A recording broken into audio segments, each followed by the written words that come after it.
Although it is often associated with kids vandalizing, society has shifted to hiring street artists to create murals that appeal to people within the community.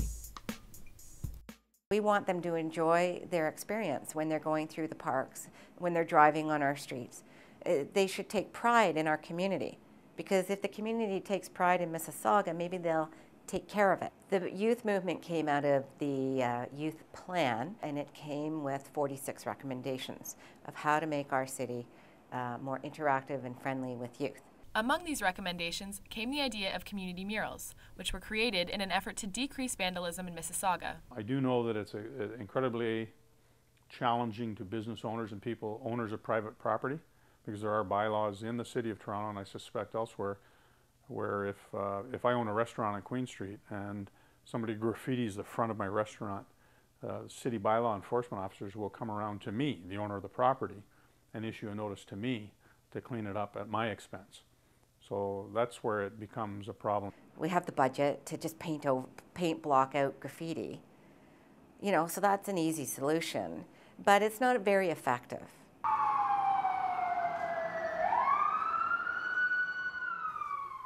We have graffiti in Toronto with the Toronto Police Service. We have graffiti prevention programs, graffiti cleanup programs.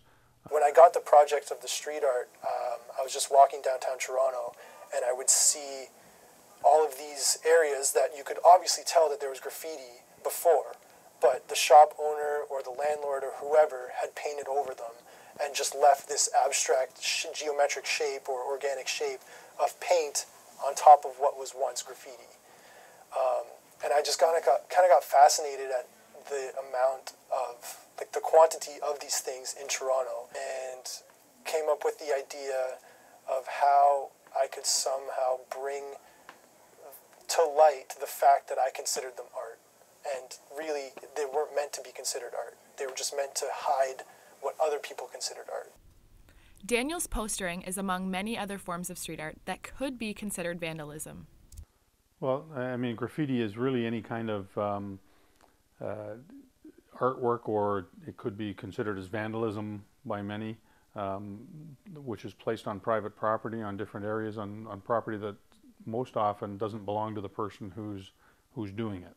But the fact that authority figures may not like what I'm doing kind of speaks to why I'm doing it, because I'm covering over something that an authority figure had originally done, and I'm claiming their painting basically as art. Even though they're claiming it as a shield to cover up whatever was there before, I'm claiming their shield as an artwork. Why would you expect someone to do a job for nothing? And it's just been that perception with art that it should be free. So how's someone ever supposed to make a living at it? And it is something, it's important. We know it adds vibrancy to the community. We know it's beneficial to the individual, but the benefits to the overall community are even more important.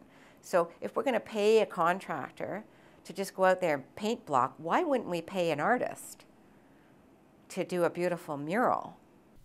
While the City of Mississauga commissions some individuals to do these projects, how do the street artists themselves feel about this? I love the idea that people are getting commissions to do murals and graffiti murals on the wall, because it's that step forward towards accepting it, and it's a step back from trying to cover up all this stuff, right? Because there's a big commentary on whether or not it's a positive thing to have graffiti in a city or graffiti in a rural area. They're creative, and these are spaces that they like to be in, and adults enjoy it. And it's good for young people to show off their talents and be out there and visible, not having to hide. If people are getting commissioned to do a storefront or the side of an apartment building based on a graffiti mural, that's what's going to promote the acceptance worldwide or even just locally that graffiti can be a positive thing.